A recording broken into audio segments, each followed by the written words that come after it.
God promised this land to the Jews and that they are a chosen people. If Hamas actually decides to lay down their arms, there will be another group that will be born to fill their gap. Andy Burnham has come in many years ago. He made it clear that his first job was to come and support Israel. It's a rarity to find a Palestinian who will accept the existence of the Jewish state as is. Does Israel have a right to exist? If this Jewish colony is left to its fate, definitely even the children of Gaza would be able to defeat it. It's going to take 3 generations for those who witnessed the genocide and these forever wars to die off, and for the population to forget what just happened. The liberation of Palestine will lead to the unification of the Arabic peoples, to the collapse of the vassal regimes in the other Arabic countries.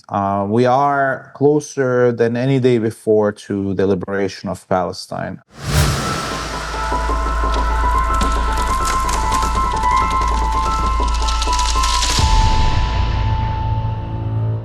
Hello and welcome to the Deep Dive Perspective.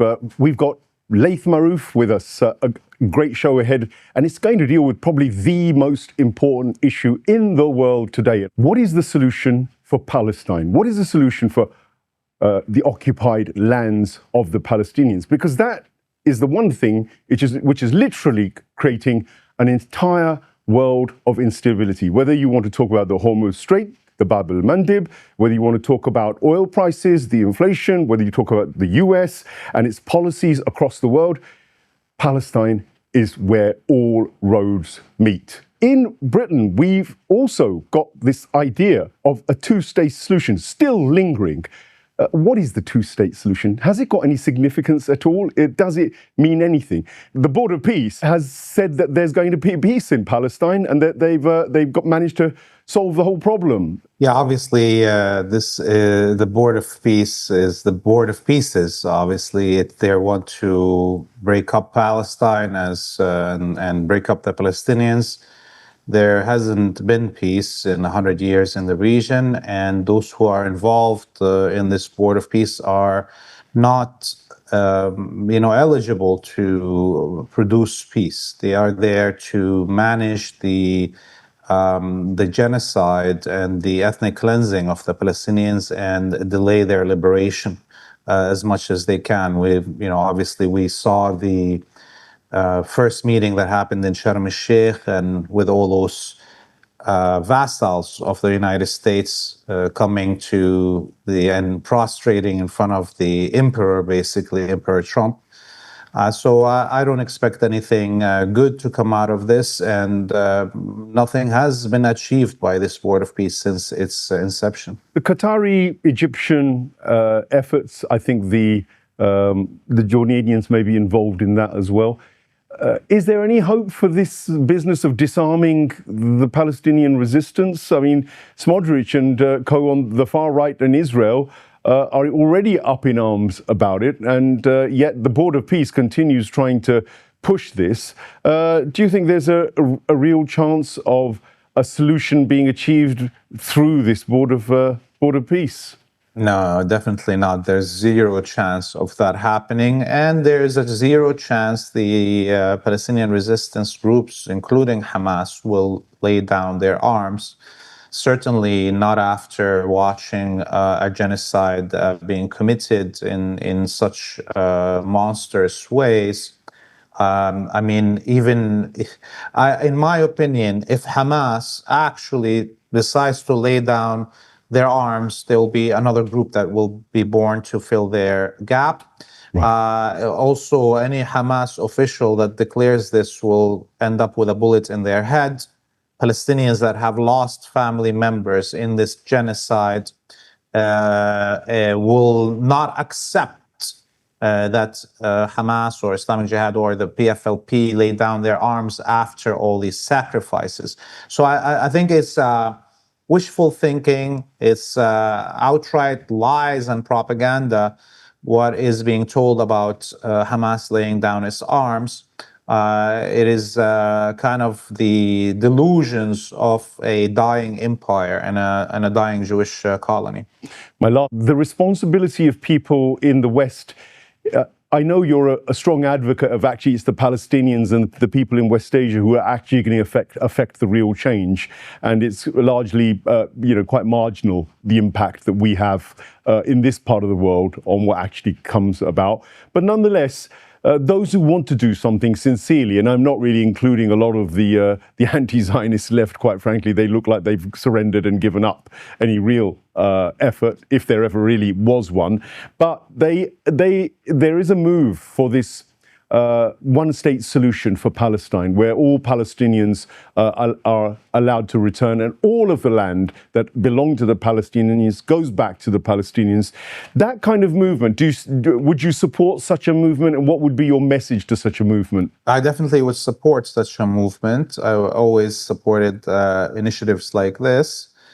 My suggestions, my recommendations for such a movement is to look back at the various iterations of such a thing over the last 60, 70, 80 years and figure out the failures and not repeat them. We see these Jewish supremacists actually being comforted by the state, let's say in the UK, and protected to have the right to exhibit their Jewish supremacy. Well, you know what? Numbers matter, and the English people, the British people, vast majority of them are against the crimes being committed by this Jewish colony, and the vast majority of them do not want their own state to be involved in this. It is about time to shake the governments in the West. So at the core of what I'm saying is, British people need to liberate themselves. And that helps me in my liberation of Palestine. But as long as the British people are not willing to liberate themselves from their own oppressive government, from their own abusive media, if they do not want to liberate themselves, how can they help me in my liberation quest? So the children that are being genocided, often they are ignored. I mean, there's the nonsense talk of 20,000 kids being killed. The figures from the Lancet report, and even I think another report perhaps from the Harvard side of matters, puts the estimate more realistically in the hundreds of thousands. That's beginning to be a realism which is catching hold of some of the Western reporting on this. But there are still people who are talking about this 20,000. The central point of the Epstein class, a kind of almost a ritual sacrifice. There's almost this fetish for slaughter of children, the paedophilia of around children, of course, the trafficking of children, the abuse of children in so many ways other than missiles and bombs. But in Gaza, okay, they've done it in this kind of heinous, barbaric way. And they're still looking for the get out of jail card, I see. I'm going to link this to the solution. So if people don't understand anything else, they should understand that children are sacred, that they're sacrosanct, that they're innocent and are worthy of justice more than anything else. Maybe other helpless creatures like animals, etc. You could put them perhaps them into those brackets of those who were treated unjustly and are innocent. But I'm just trying to think about that solution we talk about. The one-state solution, which never gets talked about. Not even the anti-Zionist movement here in all its finery ever talks about a one-state solution for Palestinians. What is the one-state solution? Well, obviously, there's been different, interpretations or proposals put there about what is a one-state solution. There is the more common understanding of that, of having everyone that lives in historic Palestine become citizens and be treated equally, and through a democratic vote, elect a government and institute a constitution. That is the proposal, of course, that has been put forward even by the martyred Ayatollah Khamenei and the government of Iran, that has asked for a referendum in historic Palestine for decades now.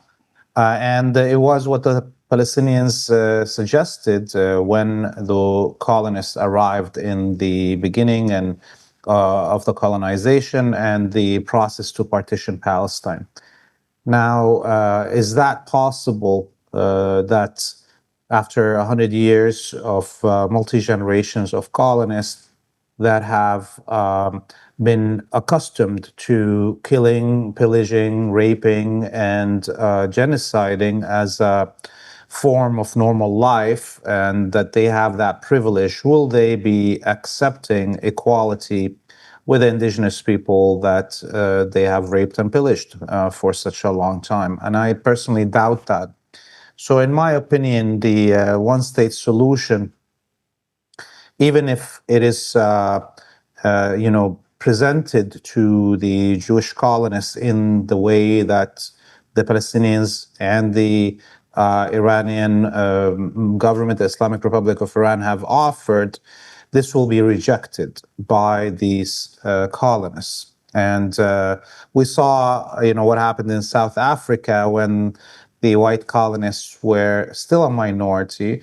When apartheid ended, around 30% of the white colonists left to other places where they can guarantee their privilege in other colonies like Canada, the United States, Australia, New Zealand, and what have you. So, in my opinion, the Jewish supremacist colonists in Palestine are more supremacist than the white supremacist colonists in South Africa. And if 30% of the white South Africans refuse to stay and live with the indigenous people as equals, I personally think that will translate to around 90 somewhat percent of the Jewish colonists refusing to stay in Palestine and live as equals, and they will leave. So a one-state solution in Palestine under these conditions and under these realities will mean that the vast majority of Jewish supremacists will leave the land and go to Western countries where they are treated as the chosen people currently, where countries like the United Kingdom government will oppress their own citizens to make sure that these Jewish supremacists feel comfortable with their Jewish supremacy. So a one-state solution in Palestine undoubtedly will translate to the the exit of the vast majority of Jewish supremacist settlers in the country. Just a few years ago, it would have sounded like pie in the sky, the idea of a one-state solution. That's the reality. I really suspect now that it's not quite such an unrealistic or pipe dream, if you were, because what we're seeing across West Asia, the US itself slowly but surely being undermined as a superpower within the region, let alone Israel. Because, I mean, the establishments in Iran, where, of course, this is pointing at the idea that a one-state solution can only be achieved ultimately through armed resistance or some kind of armed intervention. The people like Smodrich and Ben-Gvir and Netanyahu, they're not going to hand over the occupied territories on a plate without a struggle, quite clearly. And that, I think many people say, is exactly what we're seeing right now. Do you read the struggle across West Asia now really as an existential battle for the freedom of Palestine and possibly the one-state solution pathway being carved out here? Definitely, all the wars that we have seen in Western Asia, North Africa, for the last 100 years, not only just the last 3 years, have been designed to maintain the existence of this Jewish supremacist colony, bashing and destroying any Arabic or Muslim economies near it, in destroying those societies, standing in the way of any unification of Arabic peoples and or Muslim peoples, making sure the economies and technologies of these nations do not develop to be able to compete with. During this whole time, If it wasn't for the moment of the Islamic Revolution in Iran, which came, by the way, at the end of the wave of Arabic unificationist efforts and socialist efforts and so on, that were all defeated. You know, from Jamal Abdel Nasser, the Ba'ath regime, the government in in much of those efforts, the PFLP, others, and it was a breath of fresh air. This revolution that happened in Iran, and Iran, since 1979, has been able to develop itself indigenously, technology-wise, economy-wise, to get to this point that we see it today, where it is able to repel the imperialist forces behind the colony.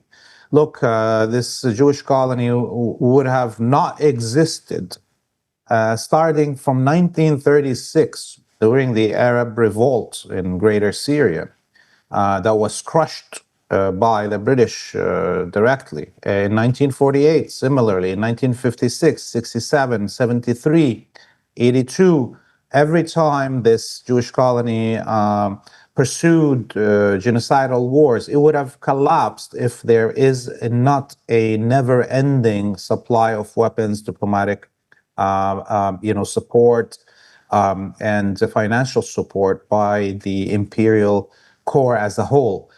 And right now, with the United States being expelled from Western Asia, and with the United States and all of the imperial core expunging their soft power and their financial power, their economic power, their diplomatic power over the last 2.5 years to protect this Jewish colony, that's coming to an end. As we know right now, the United States has zero precise munitions left in its storage, whether it's the Prism or the Atomac or what have you. There's no more. 30, 40, 50, 60, 70% at some point of the vast majority of the air defense systems that the United States owns, their stocks are out. There is no ability for the United States to conduct war on behalf of the Jewish colony. And if this Jewish colony is left to its fate, definitely even the children of Gaza would be able to defeat it. The other two factors that come to mind, first of all, is the Jewish diaspora and the lobby and the funding. That has a lot to do with the maintenance of this Jewish supremacist one state solution, because that's what their solution is, like a Jewish supremacist one state solution. Do you see anything happening on that front? Is there any weakening of the resolve and the support for Israel? I'll take, for example, Miriam Adelson, who, for instance, pumped in about £250 million just into Donald Trump's election campaign. It takes £1 billion to elect an American president, and she pumped in 25% with that, of that, and with that she bought Donald's, no doubt, his allegiance and the loyalty, and that's why we see what was going on in terms of the forever wars in West Asia continuing under his regime, even though he said he was going to stop all the wars in the run-up to his elections. So he lied to his supporter base, but he did exactly what Miriam Adelson and the Zionist and Israeli forces wanted to do. So do you see that being a problem? But even, say, the US backs out of funding and backing the Jewish colony, as you put it, do you think there's still a chance that diaspora could maintain Israel in its current form? It is a virtual impossibility. They cannot be building the weapons that the United States is building on their behalf of the United Kingdom or Germany or Spain and so forth. There's also a limit to their financial power. And as we can see right now, also the opinions in much of the imperialist core is vastly against the existence of this Jewish colony and the actions of its lobbies in those countries. So as we see the whatever opinions were built through propaganda over 80 years in the West have now dissipated. And it's going to take 3 generations for those who witnessed the genocide and these forever wars to die off, and for the population to forget what just happened. So this is not a sustainable situation. I think when we look at the desperation that is driving much of these Jewish communities in the West that are Zionists, that are Jewish supremacists, in terms of how extreme their demands are of the governments, let's say in the UK or France or the United States or Canada, in terms of oppression of citizens in those countries and their opinions about the Jewish colony and or their opinions about the war on Iran. Those are all indicators that there is no way they can control the situation without brute force, even inside the imperial core. On the ground in the region here, it's clear. Yes, the only way to liberate Palestine, to have democracy, to have freedom in Palestine, is the military defeat of this Jewish supremacist colonists. And, I feel sorry a little bit for much of the imperialist core citizens, because when Palestine is liberated and all these Jewish supremacists, pedophiles, rapists, and bandits leave Palestine and end up in the West, I think the elite in the West will treat them as gods. And we're already seeing some people raiding homes in New York, some Jewish colonists raiding homes in New York and just taking them over from people as if they are in the West Bank. And I think that's going to be normalized. People that are citizens of the UK should expect, when Palestine is liberated, so that some Jewish supremacist from some colony in the West Bank is going to knock on their door in Sheffield or in London and just kick them out and say, God gave it to me, and that the United Kingdom government will actually support that claim. Yeah, it does seem as though every prime minister, every president that comes in just bows at that altar. I mean, I can't really put an argument. I'm trying to play devil's advocate with you. Very hard, to be fair. Andy Burnham has come in many years ago. He made it clear that his first job was to come and support Israel when he was ever elected as prime minister. And lo and behold, he's done pretty much that. He's kind of brought in people who've all but succumb to the Israeli lobby and are members of the Labour Friends of Israel. So I don't see much hope here. And that's the other delusion. We get a lot of people here in the anti-Zionist movement, especially, and the left in particular. The right is obvious. The right wing are just kind of, they've almost been relegated from the discussion around Zionism or Jewishness. In fact, they've got alliances going on with the Zionists, which is really weird, because these are the same people who are actually pure anti-Semites, as fascists and as white supremacists in their own right. And yet now we have this bizarre situation where it's the left which is actually accommodating the anti-Semitism narratives. It's the left which is taking over the voice of Palestinians here in Britain and saying that they're anti-Zionist, and then also accepting that Israel has a right to exist. Which nation has a right to exist, Laith? Does Israel have a right to exist? What is this business of right to existence, of nationhood? Obviously, no state has just a God-given right to exist. States come and go, empires come and go, peoples exist. And of course, except if they're genocided, as happened to many indigenous nations in the Americas. When somebody asks me or brings this issue up of, does Israel have the right to exist, I always try to figure out on what grounds these individuals think that Israel has the right to exist. And I found out that there's just a few reasonings. And the first of them of course, the claim that God promised this land to the Jews and that they are a chosen people.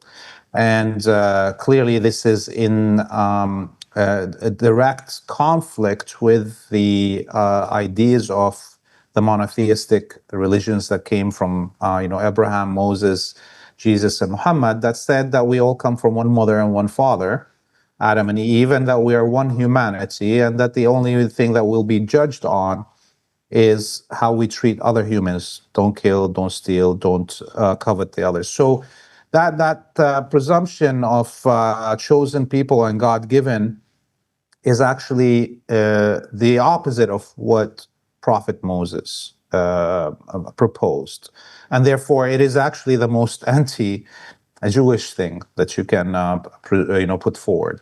The other claim is that somehow European Jewish converts from Ukraine and Germany and Poland somehow have, and we heard this from the crazy Netanyahu a few weeks ago or a few days ago, claiming that he has direct bloodline from David, from Prophet David. And of course, this is pseudoscience. All of this idea of race is pseudoscience. There's no such thing as race. There's only culture and language. We're all mutts at some point in our bloodlines. And of course, the idea that somehow somebody who is from Poland, a Jewish person from Poland, has a higher blood quantum of purity directly to after 3, 4, 5,000 years than a Palestinian indigenous person whose family never moved out of Palestine for the last 3, 4,000 years is ridiculous. And it is, again, another mute point. So we're left with this idea that somehow the Holocaust and the crimes committed by the Europeans against the Jews, their reparation for that means that the Jews have the right to kill Palestinians and loot their land as a reparation for the crimes of Europeans. So again, there is no justification that the Jewish supremacists themselves and those who support the Jewish colony's existence, they cannot put forward any logical, non-lunatic reasoning for this existence of this state. It's interesting that some Palestinians, Mahmoud Abbas, I could name, they seem to have this kind of desire to continue suffering from Stockholm syndrome, and they seem to enjoy clinging on to the colonization of their minds and attitudes. They seem to have the incentive of considerable amount of money, which persuades them to perhaps be like that as well, no doubt. Would this one-state solution actually be beating in the hearts of the real majority of Palestinians? Or are there some people who actually enjoy being treated by the Israelis the way they are? Well, we look at the surveys of the Palestinian population, and we see that a vast majority of them would accept a one-state solution. Less than half now, and only now after the genocide in Gaza, are accepting a two-state solution. So no, I think it's a rarity to find a Palestinian who will accept the existence of the Jewish state as is. And look, the core issue here is that these Jewish supremacist colonists, they're not only want Palestine. And the issue is not just stealing land and killing people. The issue is that here is someone from the outside of the region coming to tell Palestinian people and Arabic people as a whole that we are colonizers. We are the foreigners that came into Palestine. And that this European Polish Jew is the actual indigenous person and who is not colonizing. Okay, so just the mere accepting of the right of this Jewish state, Jewish colony to exist means you have to admit as a Palestinian that you are the colonizer, right? Similarly, when these Jewish supremacists say God gave us this land and we are the chosen people, a Palestinian Christian or a Palestinian Muslim, an Arabic Muslim, a Muslim period, accepting the existence of the Jewish state means that they accepted that there is a chosen people and that they are not them, and that our God and our prophets and our holy books are all fabrications. Okay, so the fact that this is what the Jewish supremacists demand of us, not only to abandon our land, but to bow down and admit that we are less than, and that our religion and our history and the archaeological sites that we have are all lies, right? This is why it is a impossibility for this Jewish colony to exist as a Jewish supremacist state in our land without somebody resisting it, except with the total genocide of the Palestinian people, the Arabic people, and even the Muslim people. If they kill every Palestinian person, as the Crusaders did 1,000 years ago, a millennia ago, the rest of the Arabic people will fight back, will expel the Crusaders, and in this case, the Jewsaders, and will take back Palestine and repopulate it, as happened 1,000 years ago. If they kill all the Arabic peoples in the region, there will be a Muslim person that will fight back for the liberation of the holy sites of Jerusalem. And it will happen, and it will end the existence of this Jewish colony, and they will repopulate it with Muslim people. So the fact that the proposal being put forward in front of us here by the Jewish supremacists is to basically commit suicide or be killed, that means that we will always resist it, and it doesn't have the ability to sustain itself. Now we're at that edge of that moment of 100 years, as happened with the Crusader colonies. And by the way, the Crusaders brought colonists. They were attempting to ethnically cleanse and replace the indigenous population, Right. but they couldn't. And they couldn't do it fast enough, as has happened right now with these Jewsaders. They are trying to attempt to ethnically cleanse the whole region, but they can't do it fast enough as time is passing and technology is developing and resistance is developing, and now we can see the end in sight of this colony. That's quite a term, Jewsader. I'm that's the first time I've come across it. So you can have the copyright on that one, Laith. I've not heard it anywhere else, but I did launch this this term a year or two ago. I might steal it from you now and then. But anyhow, that might get me in a lot of trouble over here. But there you go. I'm going to come to the kind of vision and something a little bit more positive, because we've seen what the Zionist dream of a one state was. It's a second-class Palestinian state, ethnically cleansed, destroyed, wiped out, annihilated. That seems to be the trajectory of that Jewish state, which is what they call themselves basically now. If the Jewish supremacist state was to be dismantled, what's the Palestinian dream of what would happen in that region? Well, in the situation where Israel is dismantled and we have the liberation of Palestine, you can imagine that within minutes, hundreds of thousands of Palestinians living in Lebanon, Syria, Jordan, and Egypt will cross the imaginary Sykes-Picot border to try to get home after all these decades. And you could imagine also that millions of Lebanese, Syrians, Jordanians, Egyptians who have longed all their life and the life of their parents and grandparents to actually see Palestine and pray in the Aqsa Mosque will also just pour in over these borders with their Palestinian brothers and sisters. And that moment there will be no way for any of the vassal regimes in these countries surrounding Palestine to control it and the outcome of it. And it will dissolve the Sykes-Picot borders. And so, in my mind, the liberation of Palestine will not lead to the creation of a Palestinian state.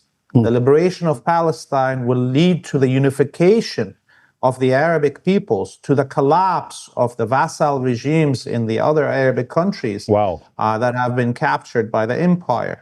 And who knows how far this euphoria will carry and what would be the end result of this mass movement of people that will happen at that moment. I personally view that the liberation of Palestine will open a door to redraw all the colonial borders, not only in our regions. The ramifications of it will carry globally. You could think about other peoples that have been artificially, divided. Let's say all of the nations in Central America that are all of Maya origin, and they're in Honduras and El Salvador and whatever, and they would be looking at their other brothers and sisters in humanity gaining unification and hoping for it. So the liberation of Palestine will have huge ramifications on a global scale and definitely on the regional here. How far do you think that is from becoming a reality? We are at the last days of this Jewish colony. We are closer than any day before to the liberation of Palestine. I think, maybe this war in various forms will continue for another year and a half, 2 years, whether it's like, a regional war that includes all of Iran and the axis of resistance and the imperial core, and or at some point the West will just abandon this Jewish colony. I don't know how it's going to play out, but I know that it is unsustainable for the imperialist core to continue this war, and they have done everything they can to maintain the existence of this Jewish colony. So we're kind of past the height of the power of the Jewish colony and the power of the empire as a whole. So from this point on, it's going to be defeat after defeat for the Jewish colony and the imperial core. And a year and a half, 2 years. How bloody it is going to be, I don't know. How crazy the West is going to be, the imperial core, just to defend this, I also don't know. Are we going to get into a world war because of that? I kind of doubt it. But clearly we are, if this momentum that has been going on now for a while continues this way, clearly we're reaching the end of the lifespan of this Jewish colony. Fantastic. Thank you so much, Laith. As ever, so many new things to ponder upon and reflect upon and to take forward. I'll certainly convey that message to the movement when we see them. I'm sure many of them will watch this program as well. That comes as a conclusion to this DTP program. What I will say is the killing of children that you have seen and is ongoing even today. At the beginning of the show, I alluded to that child killing. We need to stop that killing of children. In Palestine, the way to do it is really to give back Palestine to the Palestinians and to bring to justice those who've done the killing of those children, because today it's their children. Tomorrow, those same people have their tentacles everywhere in the world, and they will be killing your children. Believe me, whether it comes through missiles, bombs, vaccines, you name it, whether it's climate, catastrophes, goodness knows what they've got up their sleeve. There's no end to the kind of destruction that these kinds of Epstein class eugenicists, psychopaths are capable. There really isn't. I mean, you only need to look at the likes of Bill Gates and Mr. Fauci and the whole fraternity that's been rolling out various things to know that what I'm saying is absolutely true, it's fact, it has evidence, you can go and dig it up. The forever wars, if that's not enough for you, the wars that they've committed just over the last 30 to 40 years, they've wiped out tens of millions of people across West Asia in particular, and they displaced hundreds of millions, if not 500 million or so. So these are kind of biblical figures that shout at you anyway, and I shouldn't need to be able to convince you of this narrative. It's happening, it's in front of you, it's there for you to see, and your own children have already been affected, I'd say, not as much as the Palestinians, because they wiped them out virtually millimetre by millimetre on that land of Gaza, the sacred land of Gaza, which now has the blood and the bones of those children mingled with concrete and dust. That's the reality of the matter. And that's why you need a solution. That's why you should be part of the solution, I think. And any movement that is going for the return of Palestine to Palestinians, the civilized people of that region, not these imported barbarians who seem to have a fetish for killing children, then the better for all of us, the better for the whole world. Do support Laith Marouf with his Free Palestine TV, doing fantastic work out there, and may God keep him safe and all those who are struggling for the resistance and for righteousness and truth. And may you also join the struggle and support the movement for the Palestine, which was there prior to this Jewish supremacist disease, which has actually infected that region. Let's have Palestine back for the Palestinians, and let's stop the killing of children. Thank you for watching this edition of the Deep Dive Perspective.